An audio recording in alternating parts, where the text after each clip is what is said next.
ความประมาทของเราเองเราจึงมีแฟนตามสังคมตามสื่อเราไม่ระวังมีคำถามเกิดขึ้นถ้าคนหนึ่งมีแฟนถ้าวัยรุ่นเป็นแฟนแล้วคบกันด้วยภายใต้การรับรู้ของผู้ใหญ่ทั้งสองฝ่ายเป็นอะไรไหมครับผมก็เลยตกใจว่าผู้ใหญ่สองฝ่ายรับรู้นี่พ่อแม่สองฝ่ายใช่ไหมใช่เขารู้กันหมดเลยว่าเป็นแฟนกันไปมาหาสู่แต่เขารู้หมดเล่นแฟนแบบผู้ใหญ่รับรู้เป็นยังไงครับผมก็เลยถามกลับว่าพ่อแม่เขากินอะไรอ่ะกินหญ้าผมบอกนี่พ่อแม่กินอะไรอ่ะพ่อแม่มีจิตสำนึกอะไรอ่ะลูกที่จะทำซีนาอยู่รอมล่อแล้ววันนี้พ่อแม่ทำไมไม่เตือนอ่ะ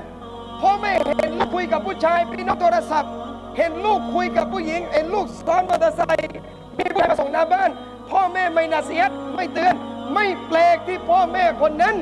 จะต้องเตรียมเงิน1 ก้อนไว้ให้ลูกทำแท้งในวันอนาคตข้างหน้าจึงมีคำถามเกิดมาเยอะพี่น้อง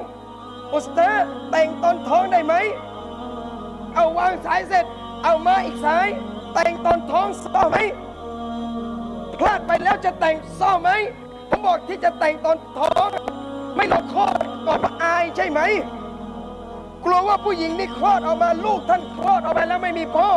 คนชาวบ้านจะรู้ใช่ไหมว่าซีนาใช่แล้วทำไมตอนแรกที่ลูกมีพฤติกรรมจะไปในทางชั่วแบบนั้นทำไมไม่ด่าว่าทำไมไม่นาซีฮัตทำไมไม่เตือนลูกเพราะไม่รักลูกใช่ไหมรักอาจารย์ทำงานทุกวันนี้เพื่อลูกคุณหลอกตัวเองรักลูกไม่ได้เงินรักลูกให้ศาสนานั่นคือพ่อแม่ที่รักลูกผมถึงบอกว่าระบบแฟนเป็นระบบที่กดขี่แล้วดูถูกสิทธิความเป็นมนุษย์ที่สุดระบบของการเหยียดหยามน้ำใจเป็นพ่อเป็นแม่มากที่สุด